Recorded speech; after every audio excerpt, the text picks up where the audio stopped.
Hello, hello, and welcome to episode 83 of the Making a Marketer podcast. I'm Megan Powers with Powers of Marketing. This podcast is made possible by Powers of Marketing. We provide strategic communication, consulting, and execution for small to medium-sized businesses. My guest today is Dorothea. I'm going to say your whole name here in a second. It's a mouthful. Hi, Dorothea. How are you? I'm well, thank you. And I'm so happy to be a part of episode 83. Lucky 83. I mean, a number is just a number, but I like to say it at the beginning. So if anyone's never listened, then they know, hey, there's like a whole bunch of other content I can go back and listen to. Indeed. So, okay. So this woman has an incredible background and an incredible story. And there's a lot. So we only have a half hour. But I do want to say, if you have any questions for her or myself, please go ahead and put them in the comments. And I am going to go ahead and bring it up on my Facebook because I'm not seeing the comments. Let's see. Okay. I love live. It's fun. Hey, it is fantastic. But God bless you. It's got its fair challenges. So yeah.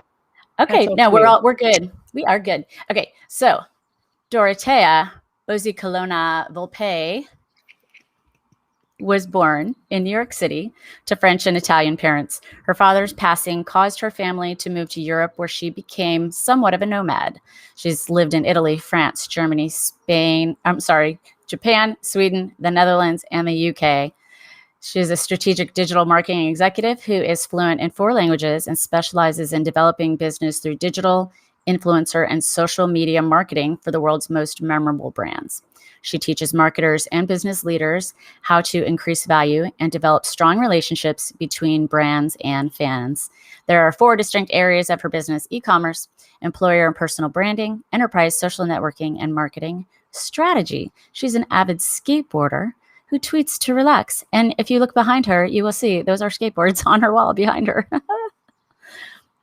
People are always amazed at someone my age still in that sport, thinking, you're going to break your neck. I've never broken a bone. I have fallen down. Knock on wood. Yeah, there's a reason why you don't see me wearing a lot of skirts in images. I'm always wearing something that covers my knees because they've been skinned up so many times over the years. But I am, for the most part, fairly, what's the word I'm looking for? I try to be careful because I'm a CEO now. And Jen Cole is on with us. So yes, happy Tuesday to you, Jen Cole. Yes, she's my co-host. And usually on the lives, she supports me in the chat. So she is here with us today. Thanks for being here, Jen. Well, I wanted to say hello and acknowledge her. She's adorable. Yes, of course. She's the best. She is the best. Okay, let's get down to it. Okay, so you did a TED Talk, which in and of itself to me is incredible because I don't know if everyone knows, but it's hard to get, even if it's a TEDx talk. TED Talks are hard to get into, but always so impactful. And that's why they are hard to get into, because you have to have a good story and a special message. And so obviously I thought your TED Talk was amazing. And through that, learn you have a former life in law enforcement. So why don't you tell our listeners and viewers how that played into your journey into marketing? That is a rather large question, and it's a good one. And thank you, by the way, for even taking I think it was 12 and a half minutes of your life to watch my TED Talk. I'm really honored. It was humbling. I will tell you, TED Talks are tough. Say that 16 times really fast. I've lost her. I guess I'm the only one live now, but maybe she's coming back. No, I was just okay. When my guest is got to speak for a little bit just themselves, I'm like producing it, so I'm putting you in the forefront. I'm in the forefront. Oh my God, my nose needs its own zip code. You don't have. We can keep it like this. Oh, my nose. No. It's fine. It's fine. Sometimes it's so large it even scares me. I joke around and tell people that I can smell barbecue in Alabama, and I live in Georgia. Who am I if I'm not cracking a joke? No, but the TED Talk was really, there was a combination of a lot of things, a lot of life events, kind of all coming into one. And your question was a wise one. And those who are joining a little bit late, she was kind enough, Megan, to ask me about my journey from law enforcement strategy into social and marketing strategy. So I started when we were catching the bad guys online. And this is the dawn of time when dinosaurs roamed the earth, and they used to call the internet the World Wide Web. So now I'm really aging myself, right? I started to really see the power that content, imagery, videos, how a thought or philosophy was conveyed could turn someone's mind. And what I mean by that is there were a great number of bad guys on the web that were brainwashing people.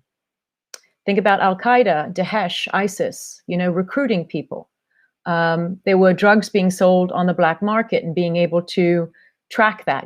I'm fascinated if you, this is a very au courant time because the FBI, as you know, created with a group of law enforcement municipalities around the world, an app called Anon, meaning anonymous.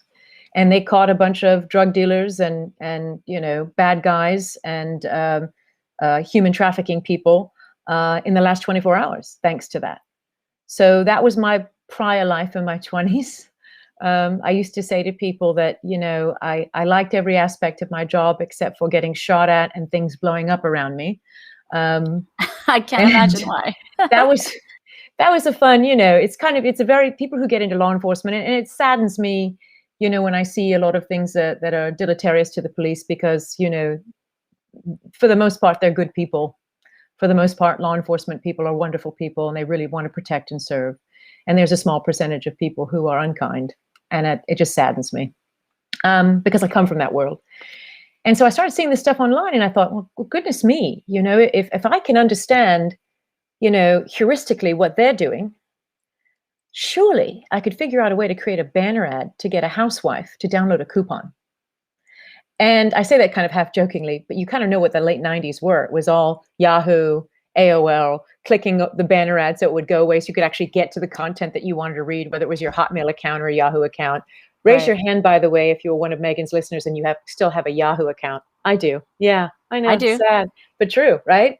So there's a lot of history in that email account. Exactly. And I don't want to get rid of mine either. I was talking to my niece, Leticia, about the same thing. It's like there are letters and things that people I communicated with who have long since passed on, who, I still have their correspondence in Yahoo. So I'm very grateful for that.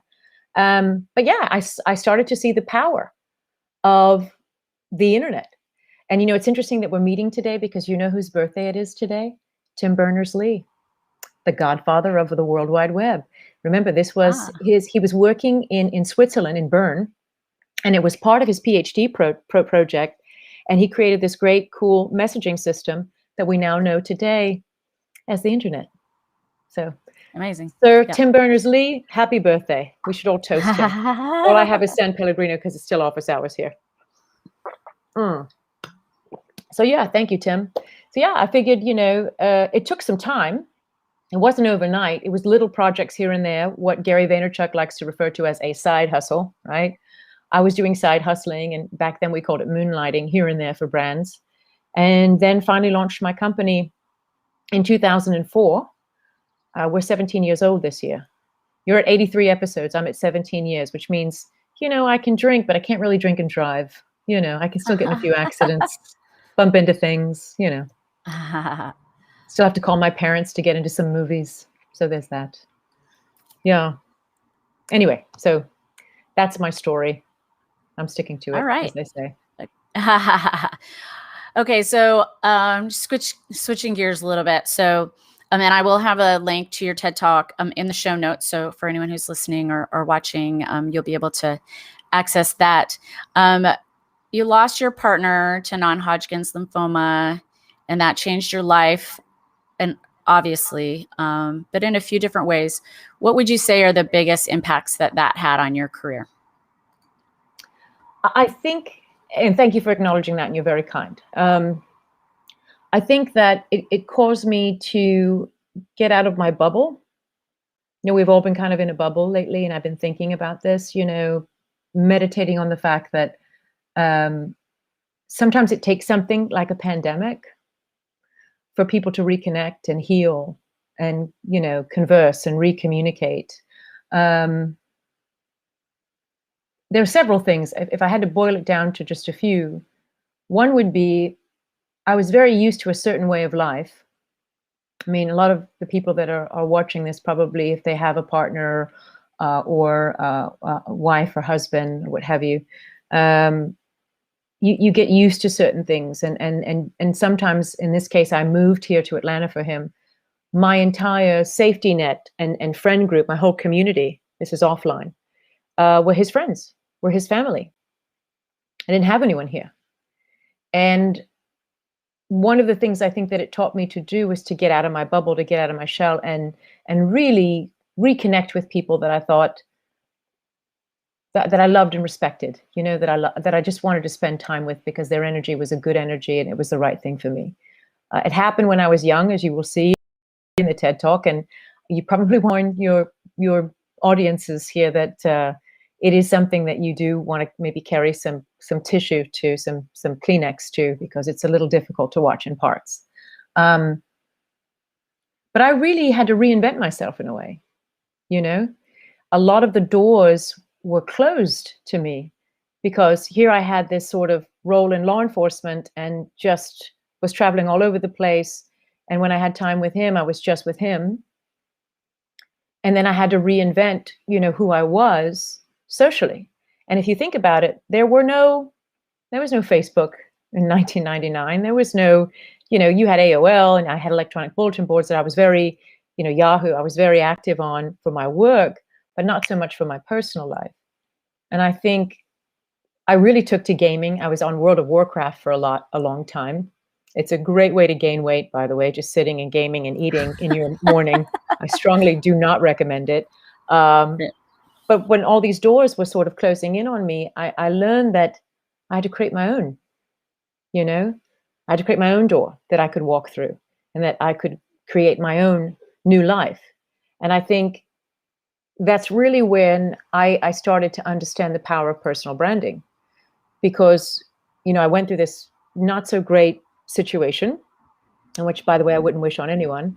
But I had this interesting community that I had built around myself through work, people who were criminologists and PhDs all around the world, that we would communicate through these electronic bulletin boards, closed networks that were governmentally related. And that all important thing in the 90s that when I mention it to kids today, Gen Z and Gen A mainly, the fax machine. Remember the fax machine? How you'd get information and everybody gets excited. We're getting a fax. Oh my God. And have that curly cute paper. And then after 6 or 7 months, all the, the print, the heat on the heated paper would just, disappear. Great for law enforcement, not really great for relationships. But anyway, these were the ways we were communicating. You had beepers, you had that, you had, dare I say it, brick phones. And remember when the car phone, again, I'm aging myself, the phone would actually sit in a saddle, in your vehicle, and you would pick the phone up. So yeah, I think that the thing that I got taught the most is that sometimes you have to create your own opportunities, rebuild your brand. And I was very fortunate because I had already built this community of people who I'm very grateful for the fact that they were cheering me on, every time I would have an issue or in dealing with, my morning, I could get on an electronic bulletin board. I could be a part of a game, where you're, especially in World of Warcraft, where you're building a whole guild, you're building a whole community around your character. So, gaming saved me. I strongly recommend gaming in general, but just not the way that I did it. Right, of course. So you essentially ended up reinventing yourself professionally, right? So can you talk to us about how that worked? I started putting out content. We're always told, content is king. I'm going to add something to that. Content is actually queen. Relevancy is king. The content that I would put out was about things that I was interested in, things that I was seeing in this new media landscape. They weren't calling it social media yet. And I talked about, things like the social object, how people from all over the world, and I was seeing this because my community was a very it was a global one, from Japan, from Tokyo, Japan to Mumbai, and every place in between. And what I found was that people would connect over content that was relevant to them, that they were passionate about. So even if my little opinion or my comment was just, hey, this is just my 2 pesos, right? These are my 2 cents. That's all I want to talk about. It was interesting to see other people. And this was really at the age where you could get to know someone, and they didn't have 5 assistants for you to get through to try to have a conversation with them. They were just opening up themselves online. And it was through that authenticity. I know that's a word that gets parried about a lot, but it was true that back then it really was these authentic interchanges. You can share things like losing a partner, or people planning, a holiday to Italy, and they might ask me questions about what's the best town to go to in August that's not as touristical and things of that nature. You were there to lend a helping hand, but what made it cooler is that you were doing it virtually. So back then you couldn't see, you're a very attractive woman, Megan. You couldn't see how attractive a person was, or how, they might dress, or that they might be into skateboarding, right? You just couldn't see any of that. And I feel that, that also caused a level of, it sounds strange to say this because now we're dealing in the world of Clubhouse and Twitter rooms and that kind of thing, Twitter spaces, where social audio is really starting to take over. That's what we were doing in the 90s. We didn't see what one another looked like. We were just having authentic conversations. Sometimes we would do it visually. And if you remember dial-up, you could use a headset and actually talk through voice over the VoIP, the dawn of Skype and other, mechanisms prior to Skype. I just found that fascinating. To me, it was really interesting, Megan, that you'd be talking to somebody for 6 or 7 months. I'll never forget this guy named Stephen who worked for IBM.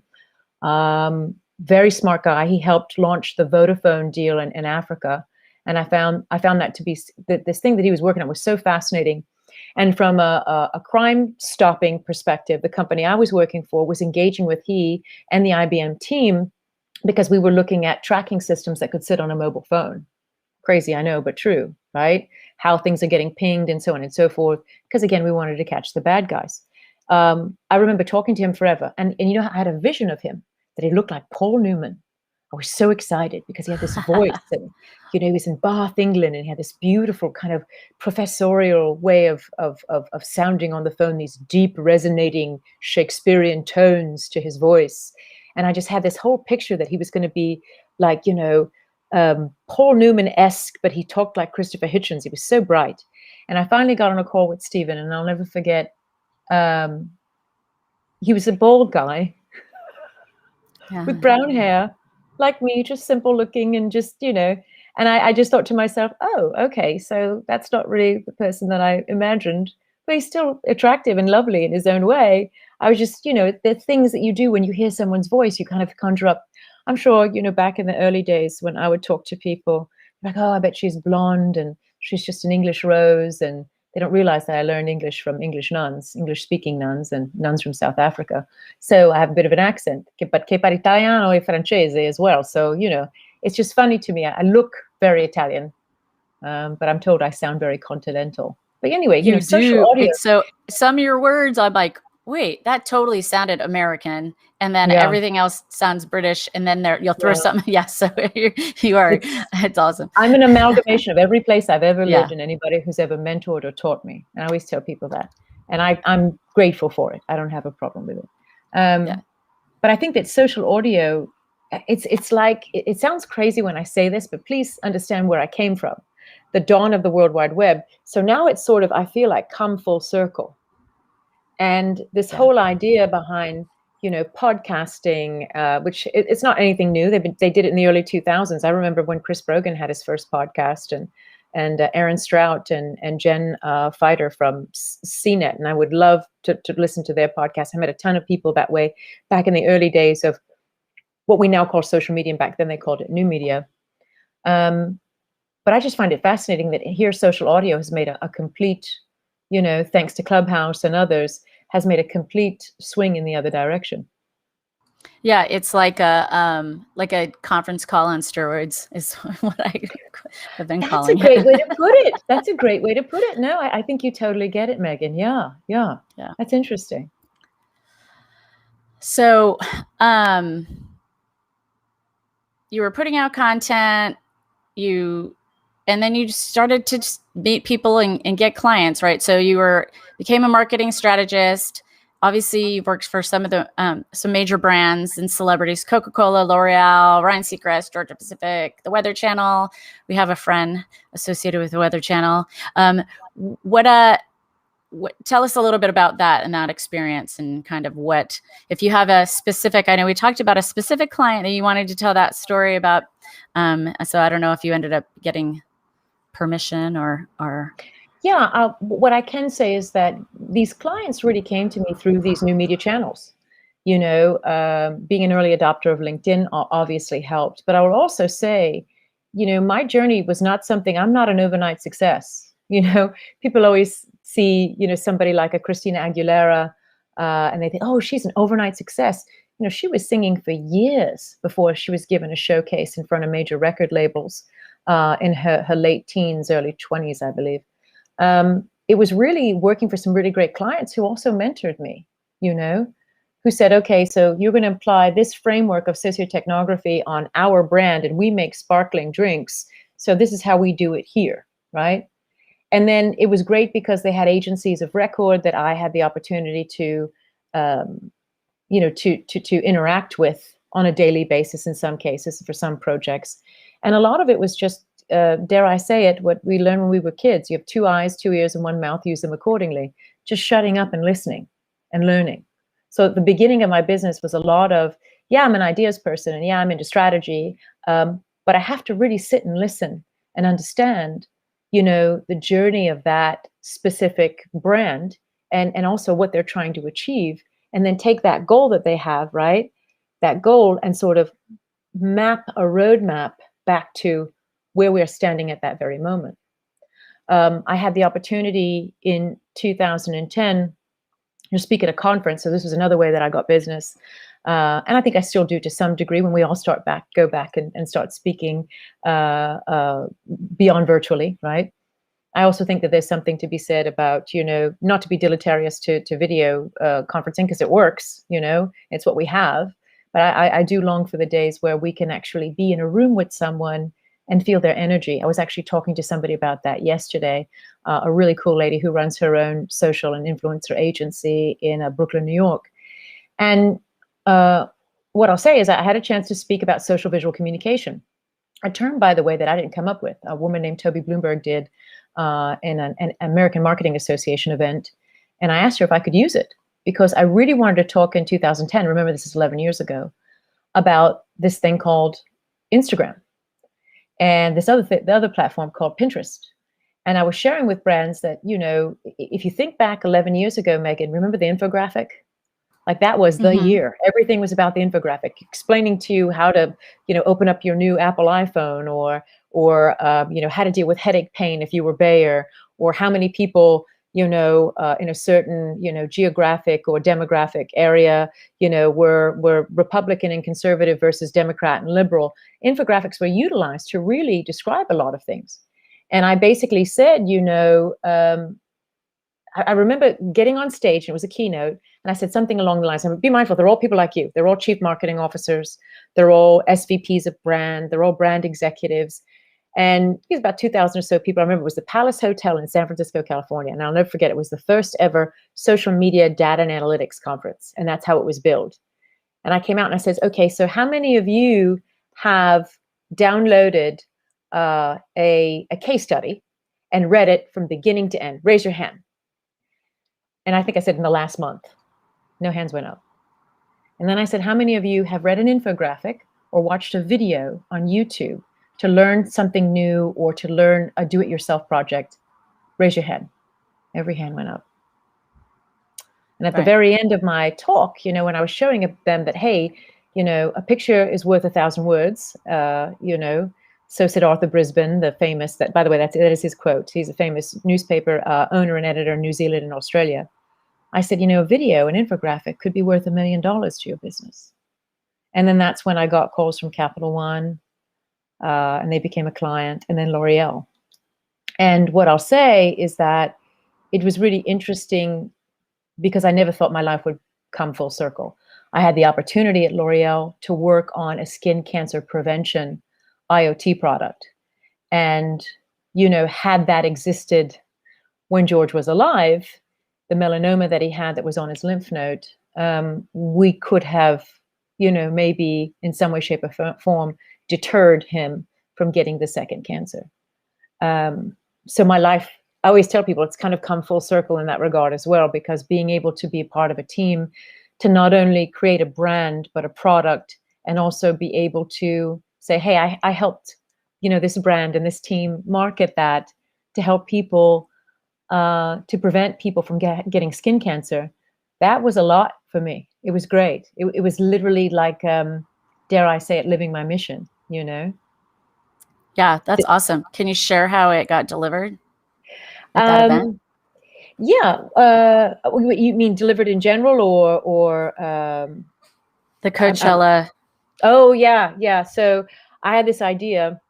Would it be great to drop this specific patch and just a little sample of the one brand's SPF using drones? And this was before the FAA would really heavily regulating drones. Drones were just sort of like something that hobbyists would do, like flying electric planes, just kind of flying around a model plane or what have you. And I came up with this idea that wouldn't it be really cool to, in some way, shape, or form, drop it in a place where people would be concerned about the sun, they'd be concerned about sun damage and skin cancer. The information, it was a little card, could tell you how to download the app. And amazingly so, two very important people at Coachella that year decided to wear the patch and put it on their Instagram, Paris Hilton and Lindsay Lohan. So that's kind of all she wrote. But that's what I'm known for. I'm known for ideas, right? Ideas. I always tell people I'm going to change the acronym, like the little tagline of social espionage. I create money where it didn't exist previously, or something like that. And it just came to me because I keep thinking of these outdoor events, middle of nowhere. I would have loved to have done something like that. That big event that happens out in the desert. Why is the name of it escaping me? Burning Man. It would have been great to do it at Burning Man, but as you know, one of the things about Burning Man is it's all about sustainability. And you don't want to have, postcards and the refuse of little packets that, that are holding SPF or things of that nature, or samples of anything. You don't want that. That wouldn't have been, it wouldn't have been on brand for a Burning Man, but it was specifically for an outdoor concert, Right. And I do believe that they replicated that idea at another festival somewhere, I think in Murfreesboro, Tennessee, and I can't remember the name of that one. You'll have to forgive me. It's been years now, but it's cool. It's cool when you, to me, the most romantic thing, and I said this in my TED Talk, in being an entrepreneur is having an idea, creating an idea, and then watching it come to fruition. It's probably the closest thing I'll come. I hope Leticia's not watching this, my niece, to raising a child, like to having a baby, and watching it grow. It's God, it's got to be amazing to be a parent, But I just think awesome. it to me, and I use that because you're giving birth to something that you're putting out into the universe, and the entire world is going to judge you.